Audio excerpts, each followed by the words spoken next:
부산진 믿음의 가족 여러분, 오늘도 주님과 사귐이 있는 복된 하루가 되시기를 바랍니다. 오늘 말씀은 로마서 9장 30절에서 10장 4절입니다. 그런즉 우리가 무슨 말을 하리요?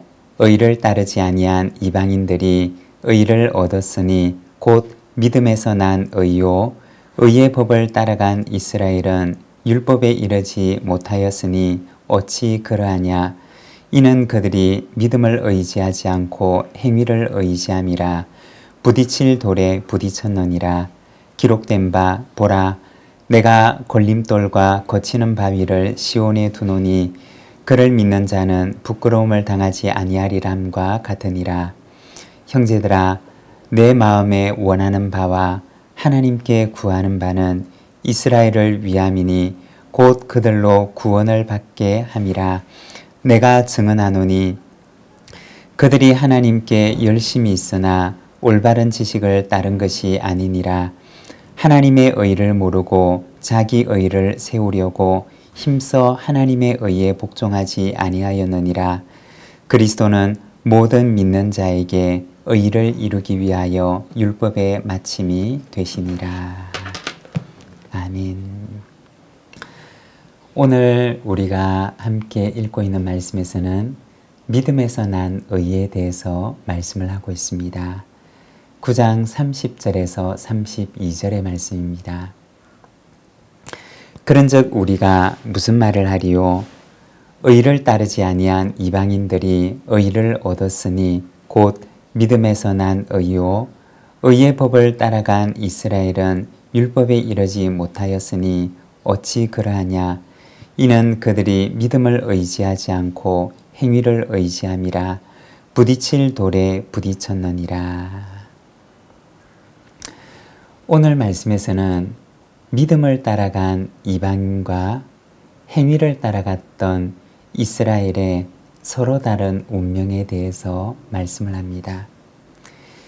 믿음을 따라갔던 이방인들은 의를 얻게 되었지만 행위를 추구했던 이스라엘은 의에 이르지 못했음을 말씀을 하고 있습니다.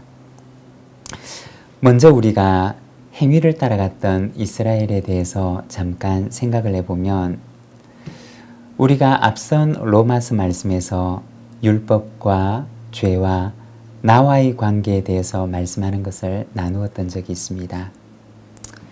거기에 보면 율법은 참 선한 것이지만 그러나 선한 율법을 행할 힘이 없는 우리의 연약한 본성에 대해서 이야기를 합니다.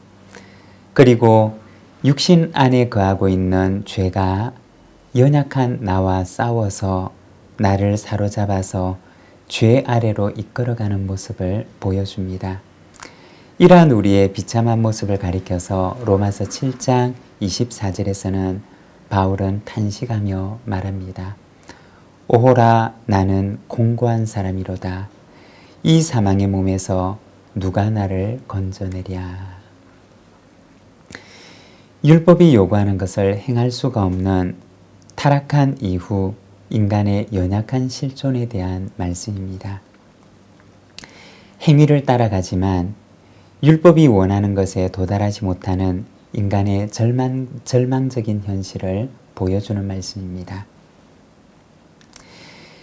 이스라엘 사람들이 율법을 지키기 위해서 얼마나 인간적인 노력을 하는지 구약 성경의 율법을 지키기 위해서 랍비라고 불리는 사람들은 미시나라고 불리는 책자를 만들게 됩니다. 이것은 율법의 말씀들을 하나하나 그들의 생활 규범으로 만들어 놓은 것입니다. 예를 들어서 안식일을 거룩하게 지키라 고 하는 율법의 말씀이 있습니다. 그러면 안식일을 거룩하게 지킨다고 하는 것이 무엇이냐 라고 하는 것을 그들이 생활의 규범으로 만들어 놓는데 안식일에 일을 해서는 안 되는데 곡식을 다져가는 행위와 같은 것들은 일이기 때문에 안식일에는 금지된 일이었습니다. 그래서 신약 성경에 보면 예수님의 제자들이 안식일에 밀밭 사이를 거닐다가 손으로 밀을 비벼서 그 알맹이를 먹게 되는데 사람들은 비방하기를 이를 타작 행위에 해당하는 것이라고 하며 비난을 합니다. 뿐만 아니라 안식일에 걸을 수 있는 걸음수까지 철저하게 계산을 해서 율법을 생활의 규범으로 만들어 놓았습니다. 그러면 예수님께서는 이것에 대해서 무엇이라고 말씀하셨을까요? 마태복음 15장 3절에 보면 너희는 어찌하여 너희의 전통으로 하나님의 계명을 범하느냐 라고 하십니다. 그들이 하고 있는 일들을 가리켜서 예수님께서는 사람의 전통이라고 말씀을 하십니다. 사람의 전통을 만들어서 하나님의 계명을 범하는구나 라고 하십니다. 하나님과 상관이 없는 사람의 규범, 사람의 전통들을 만들고 있는 것으로 예수님께서는 말씀하셨던 것입니다. 이스라엘의 인간적인 노력은 가상하였지만 그러나 하나님의 의에 이를 수가 없는 그들의 헛된 수고를 보여주는 것입니다.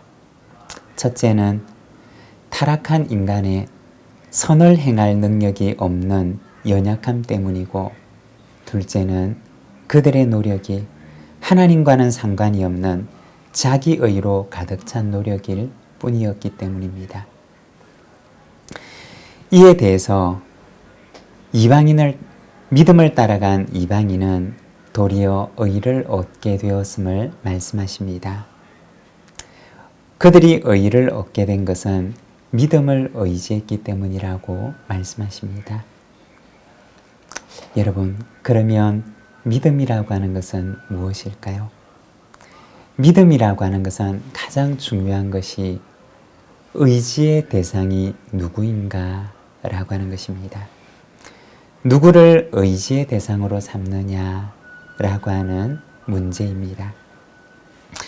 창세기 15장 6절의 말씀을 보면 아브라함이 여호와를 믿으니 여호와께서 이를 그의 의로 여기시고 라고 말씀을 하십니다. 아브라함에게는 믿을 만한 대상이 아무것도 없었습니다. 자신도 믿음의 대상이 되지 못했고 자신이 처했던 상황들도 믿음의 대상이 되지를 못했습니다. 그러나 아브라함은 말씀하시는 하나님을 믿음의 대상으로 삼습니다. 그리고 하나님께서는 이것을 의로 여기십니다. 믿음이란 무엇일까요? 그것은 의지할 대상을 하나님으로 삼는 것입니다.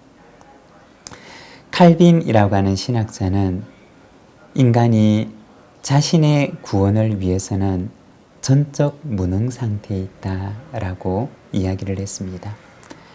자신의 구원을 위해서는 아무것도 할 수 없는 상태가 바로 인간의 상태라는 것입니다. 여기에서 나오는 것이 바로 오직 은혜라고 하는 말입니다. 은혜라고 하는 것은 의지의 대상을 자신으로 삼는 것이 아닙니다. 오직 하나님으로 삼는 것입니다. 하나님을 의지한 이방인은 오직 은혜로 의에 이르고 구원에 이르게 되었음을 말씀합니다. 여러분, 이 은혜가 오늘 우리에게도 함께 하시는 줄로 믿습니다. 10장 4절의 말씀입니다. 그리스도는 모든 믿는 자에게 의를 이루기 위하여 율법의 마침이 되시니라. 그리스도는 어떤 분이실까요? 율법을 지킬 수 없는 인간의 타락과 죄의 결과를 대신 받으신 분이시고, 율법이 이끌지 못했던 의의 목적지로 우리를 이끄시는 율법의 참 완성자가 되시는 분이십니다. 그리스도와 함께 죽은 자에게 그리스도와 함께 살게 하셔서 새 생명, 새로운 삶으로 우리를 이끌어 가십니다. 오늘도 그 은혜가 저와 여러분의 삶 가운데 언제나 가득하기를 소망합니다. 기도하겠습니다.